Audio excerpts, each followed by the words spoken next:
Welcome to the Real News Network. I'm Jessel Noor in Baltimore. The Gaza Strip's only power plant has now been shut down for over a month. Its 1.6 million residents are left with as little as 8 hours of electricity per day, with some sewage and water treatment plants failing and spilling over into the streets. On Sunday, Amnesty International released a report titled "Gaza Power Crisis Has Compounded Blockade's Assault on Human Dignity," criticizing Israel and Egypt's role in shutting off the Gaza Strip from the outside world.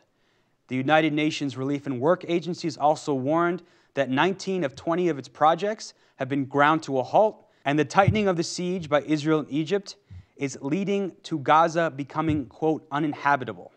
Now joining us from Gaza to give us an update about the latest in the situation there is Yusuf Al-Helou. Yusuf is a Palestinian freelance journalist and documentary filmmaker based in Gaza. Again, Yusuf is joining us from Gaza. We apologize for the poor video and audio connection. The transcript will be posted to TheRealNews.com. Yusuf, thank you so much for joining us. It's my pleasure. Thank you for having me. So Yusuf, talk about the impact of the power plant in Gaza being shut down for the last month. What has been the human toll of that closure? Well, to just make it crystal clear that Gaza is commonly known as the world's largest open-air prison, where about nearly 2 million people live in a very small, tiny land, isolated from the rest of the world and from the rest of the occupied territories. Now, Gaza has been suffering from different crises, and it seems the suffering has become part of the daily life of the population of Gaza. Now, the power plant was forced to shut down a month ago, and that is a result of the lack of fuel. The local authorities, they have been importing fuel from the Egyptian side via the tunnels, and most of the tunnels have been destroyed. The Egyptian authorities have been cracking down on the tunnels that have been served as a lifeline for Gaza population to overcome the siege. Now, this has made life very difficult. The situation is unbearable with regards to the electricity. People only receive 5 hours of electricity each day.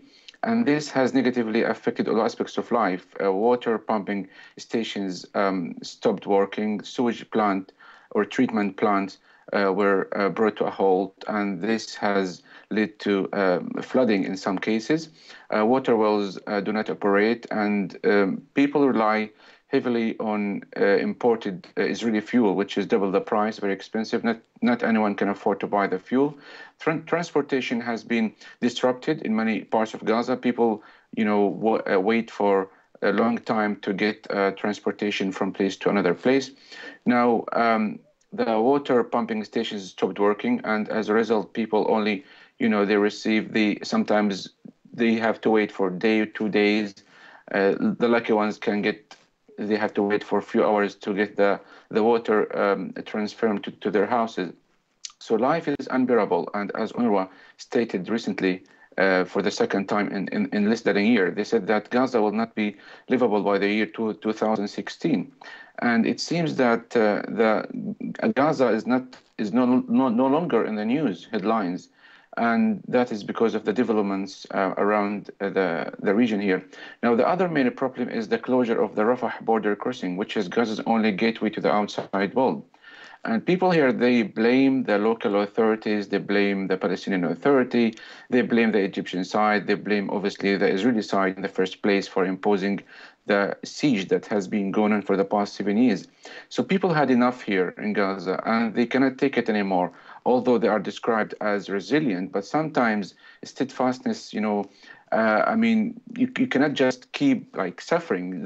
There must be a solution for these miseries. And the people of Gaza, they have suffered enough for a long time, for so many years. And in addition to the daily suffering, of course, the lack of the restrictions on imports and exports and the naval blockade that has been imposed on Gaza's sea coastline since 1967.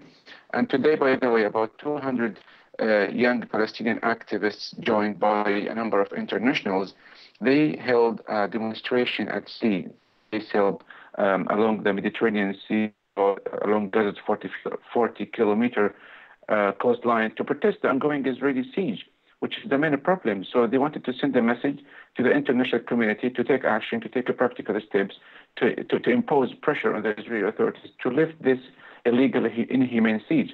Now, people of Gaza, about 2/3 of Gaza population, rely heavily on humanitarian aid provided by international agencies, mainly by the United Nations Relief and Works Agency for Palestine Refugees, UNRWA. And people, they don't accept handouts. You know, they say we have the skills, we have the potential, but it is the siege that is preventing them from being productive. So Gaza only consumes goods that comes from the Israeli side. So Gaza are not allowed to export.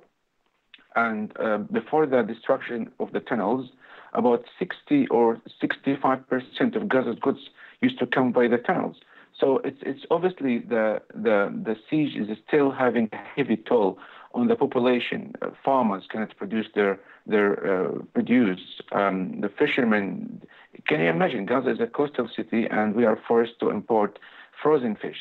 So people here, they are dismayed by the apathy of the international community for not doing practical steps to hold Israel accountable for, you know, the prolonged Israeli siege. Of course, as I mentioned, people blame the local authorities, and the internal split or the division between the two governments here contributes to the suffering of people here, actually.